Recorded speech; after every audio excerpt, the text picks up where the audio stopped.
आज हम एक्सप्लेन करने वाले हैं हाल ही में मूवी भक्षक, जिसमें भूमि पेडनेकर लीड रोल में है। और ये नहीं शुरू करते हैं तो मूवी की शुरुआत काफी दर्दनाक तरीके से होती है, जब मुनावरपुर बिहार में किसी जगह को दिखाते हैं कि एक लड़की दर्द से चिल्ला रही थी और एक बच्चा बाबू नाम का आदमी उस पर हंस रहा होता है। तभी थोड़ी देर बाद सोनू नाम का आदमी बच्चा बाबू के पास आकर पूछता है कि ये लड़की इतना चिल्ला काहे रही है। तब हमें पता चलता है कि बच्चा बाबू उस लड़की के साथ दुष्कर्म कर रहा था, तो उस बच्ची ने बच्चा बाबू के हाथ में काट दिया, जिससे गुस्से में उसने बच्ची के अंदर मिर्ची लगा दी, जिसके कारण वह लड़की दर्द के मारे चिल्ला रही थी। अब उस लड़की की हालत बहुत ज्यादा खराब हो जाती है। तब सोनू किसी आदमी को फोन करके सारी बात बताता है। फिर थोड़ी देर बाद सोनू और बच्चा बाबू उस लड़की को जान से मार देते हैं। फिर वह शमशान में जाकर उस लड़की की लाश को एक आदमी से जलाने के लिए कहते हैं, बदले में वह उसे पैसे भी देते हैं। फिर सोनू उस आदमी को कहता है कि ये काम बंसी साहू का है, अगर कोई पूछे तो तुम्हें कुछ भी नहीं पता। उसके बाद वो आदमी लड़की की लाश को जला देता है। अगले सीन में हमें वैशाली सिंह नाम की रिपोर्टर को दिखाते हैं, जिसको आधी रात को किसी गुप्ता नाम के आदमी का फोन आता है, जो कि उसका खबरी था। वैशाली सिंह अब गुप्ता जी से मिलती है, जो कि वैशाली को सरकारी ऑडिट की रिपोर्ट देते हैं, जिसमें मुनावरपुर के चाइल्ड सेंटर घर में बच्चों के साथ हो रहे दुष्कर्म की रिपोर्ट थी। वैशाली पहले तो उस रिपोर्ट को लेने से मना कर देती है, क्योंकि इन सब पर एक्शन लेने का काम पुलिस का है। पर गुप्ता जी कहते हैं कि न्यूज रिपोर्टर का काम होता है सच को बाहर लाना, तो अपना काम कीजिए। और पुलिस वाले इस मामले में कुछ भी नहीं कर रहे,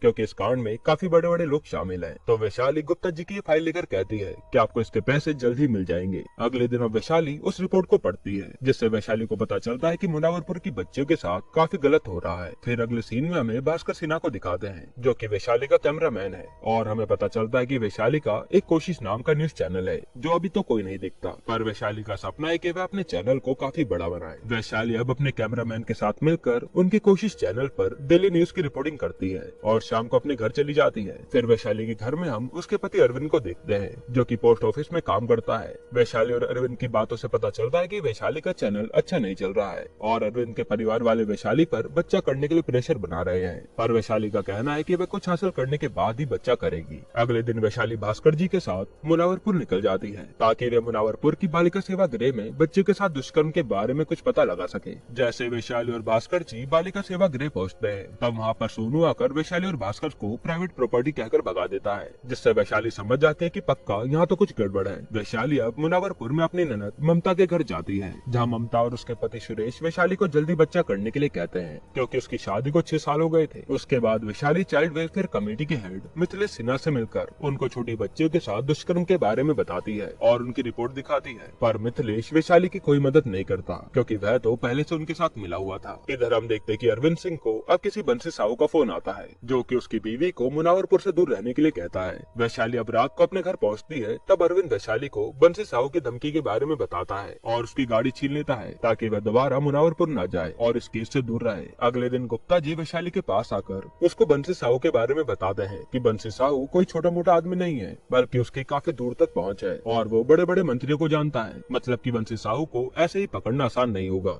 वैशाली और भास्कर अब आसपास के शेल्टर होम में जाकर मुनावरपुर शेल्टर होम के बारे में पता करते हैं, पर उनको कुछ भी पता नहीं चलता। फिर वैशाली अपने चैनल पर छोटी बच्चों के ऊपर हो रहे अत्याचार के ऊपर रिपोर्टिंग करके लोगों को बताती है कि NISS की रिपोर्ट के आने के बाद भी सरकार मुनावरपुर की बच्चियों पर हो रहे दुष्कर्म पर कोई भी एक्शन नहीं ले रही है। उसके बाद वैशाली और भास्कर सीधा बंसी साहू से मिलने जाते हैं। वैशाली जब बंसी साहू से बात करती है, तो बंसी साहू काफी ज्यादा अकड़ में था। वह वैशाली को इनडायरेक्टली धमकाता है कि अगर वैशाली उनके रास्ते में आई तो वह उसे और उसके परिवार को नहीं छोड़ेंगे। जिसके बाद वैशाली अब अपने घर लेट पहुंचती है, तो वैशाली का उसके पति के साथ झगड़ा हो जाता है, क्योंकि वह वैशाली को बंसी साहू के केस से दूर रहने के लिए कह रहा था, ताकि उसका परिवार तो सेफ रहे। पर वैशाली कहती है कि वह इन छोटी बच्चियों के साथ हो रहे अत्याचार को देखकर चुप नहीं रह सकती और वह सभी बच्चियों को किसी भी हाल में बचाकर ही रहेगी। अब हम देखते कि वैशाली और भास्कर जी अलग अलग शेल्टर होम में जाकर पूछताछ करते हैं। तब वैशाली को एक शेल्टर होम के ओनर से पता चलता है कि उनके यहाँ पर एक सुधा नाम की लड़की रहती है, जो कि मुनावरपुर के शेल्टर होम में पहले खाना बनाया करती थी। वैशाली अब सुधा को बुलवाकर उससे मुनावरपुर शेल्टर होम का सच पूछती है, पर सुधा तो सदमे में एकदम चुप बैठी थी, जो कि कुछ भी नहीं बोल रही थी। वैशाली अब निराश होकर वहाँ से जाने लगती है, तो सुधा वैशाली को रोककर सब सच बताती है। फिर हमें पास्ट का सीन दिखाते हैं, जहाँ सुधा काफी गरीब घर से थी, तो उसके पापा ने उसको मुनावरपुर के बालिका सेवा घर में खाना बनाने की नौकरी दिलवा दी थी। वहीं सुधा को एक बेबी रानी नाम की औरत मिली, जो कि शेल्टर होम के सारी लड़कियों को संभालती थी। तब बेबी रानी सुधा को शेल्टर होम के रूम में ले जाकर सभी लड़कियों को दिखाती है, जिसे देखकर सुधा चौंक जाती है, क्योंकि एक छोटे से रूम में इतनी सारी लड़कियां रह रही थी और उनकी हालत देखने में काफी ज्यादा खराब थी। सुधा अब अपने खाना बनाने के काम में लग जाती है। तब थोड़ी देर में एक गुड़िया नाम की लड़की आती है और वह सुधा को कहती है कि जैसा तुम्हें यहाँ दिख रहा है वैसा कुछ भी नहीं है, तुम जल्दी से यहाँ से चली जाओ वरना तुम्हारी लाश जाएगी। तभी एकदम से बेबी रानी किचन में आकर गुड़िया को मारकर वहाँ से भगा देती है। फिर रात को अब सुधा की एकदम से आँख खुलती है क्योंकि बाहर से किसी के चिल्लाने की आवाज आ रही थी। तब सुधा चुपके से बाहर देखती है तो दो आदमी एक लड़की को कंधे पर उठाकर ले जा रहे थे। फिर जब सुधा उनका पीछा करती है तो उसको पता चलता है कि वे आदमी लड़कियों की लाश को बोरी में डालकर कार में ले जा रहे हैं और सुधा ये देखकर काफी ज्यादा डर गई थी। फिर सुधा शेल्टर होम के लड़कियों के कमरे में चुपके से देखती है तो बेबी रानी भी लड़कियों के साथ दुष्कर्म कर रही थी। उसके बाद सुधा वहाँ से ऊपर जाती है तो वहाँ चाइल्ड वेलफेयर कमेटी का हेड मिथिलेश भी एक लड़की के साथ दुष्कर्म कर रहा था, जिसे देखकर सुधा को अब सब समझ आ गया था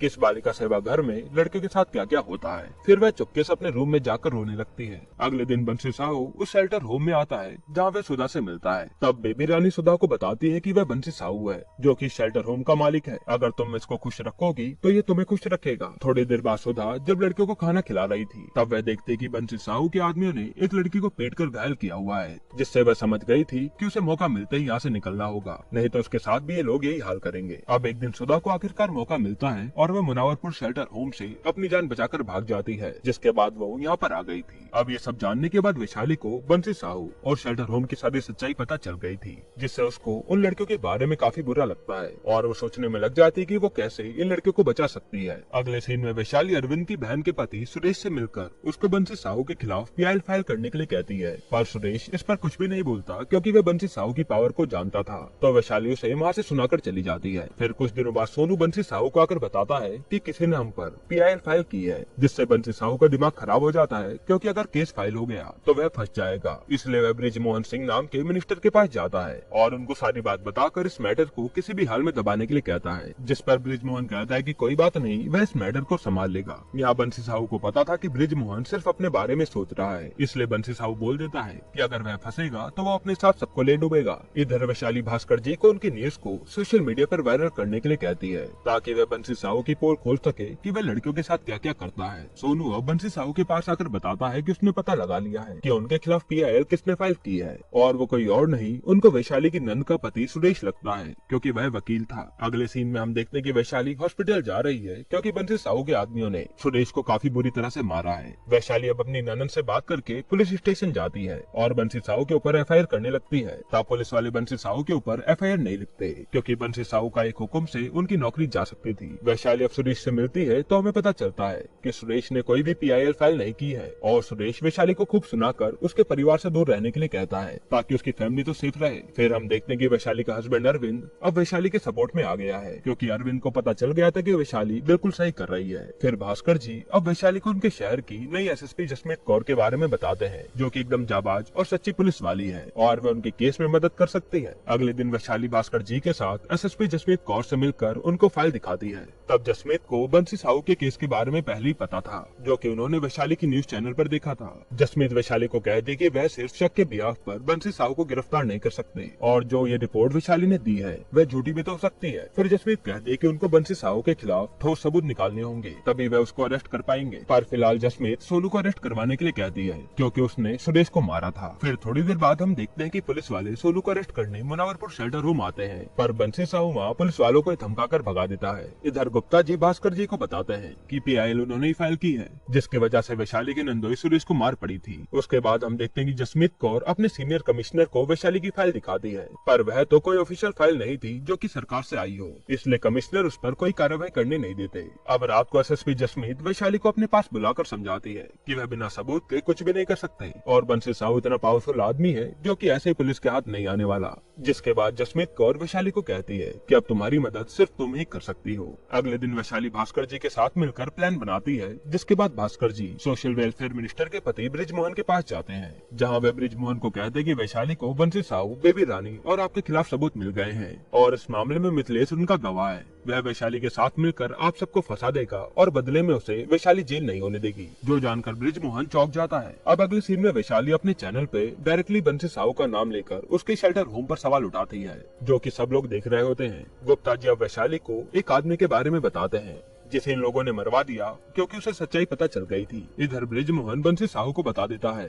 कि मिथिलेश सरकारी गवाह बनकर उनको धोखा दे रहा है। तब बंसी साहू और उसके आदमी मिथिलेश को खूब मारते हैं, पर बंसी साहू को बाद में पता चलता है कि उनको आपस में कोई लड़वा रहा है, जो कि कोई और नहीं बल्कि वैशाली हो सकती है। वैशाली अब गुप्ता जी की बताई हुई खबर से रिपोर्टिंग करती है, जहाँ वे सोशल वेलफेयर मिनिस्टर के ऊपर उंगली उठाती है ताकि वह उसकी कुर्सी जाने के डर से कोई एक्शन ले। अब हम देखते हैं कि social welfare minister Rajni Devi को सीएम का फोन आता है, जो कि अब मुनावरपुर शेल्टर होम के मामले में जल्दी कार्रवाई करने के लिए कहते हैं, क्योंकि वैशाली की न्यूज हर तरफ फैल गई थी। वैशाली अब भास्कर जी के साथ कार में बैठी थी, तब उसको एसएसपी जसप्रीत कौर का कॉल आता है, जो बताती है कि बंसी साहू पर एफआईआर हो चुकी है, मतलब कि वह बच्चियों को बचा लेंगे। पर बंसी साहू बच जाएगा क्योंकि ये केस पोस्को एक्ट के थ्रू हुआ है, जो कि चाइल्ड वेलफेयर कमेटी के थ्रू जाएगी, और वहाँ का हेड बंसी साहू का ही आदमी है, मतलब कि उनको अब डायरेक्ट सबूत की जरूरत है, जिससे वह बंसी साहू को जेल करवा सके। और वैशाली को पता था कि वह सबूत कौन है, जो कि सुधा कुमारी थी, और उसने तो अपनी आंखों से सब कुछ देखा था। इसलिए वैशाली सुधा के पास जाकर उसकी मदद मांगती है ताकि वह मुनावरपुर की लड़कियों को बचा सके,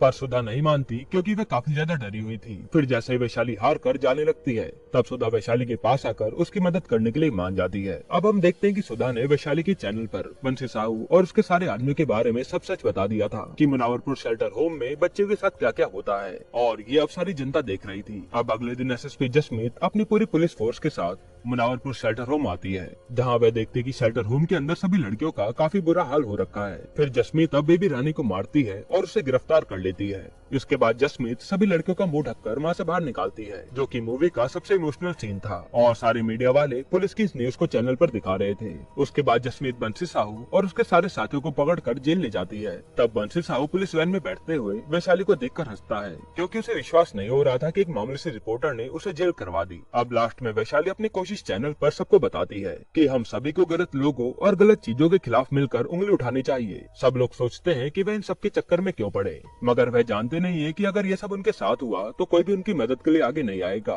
फिर वैशाली कहती है कि इंसानियत ही सबसे बड़ा धर्म है, जो कि किसी को भी नहीं भूलना चाहिए और गलत के खिलाफ हमेशा उंगली उठानी चाहिए। इसी के साथ ये मूवी यहीं पर एंड होती है। दोस्तों, आपको ये मूवी कैसी लगी हमें कमेंट में जरूर बताइएगा, और मैं आपको एक छोटा सा रिव्यू दूं तो ये मूवी बहुत ही ज्यादा इमोशनल है, जहाँ देखकर आपको समझ आता है कि ये मूवी धीरे धीरे कितनी गंभीर होती जा रही है, और इस मूवी में हर किसी ने बेहतरीन परफॉर्मेंस दी है। वैसे दोस्तों,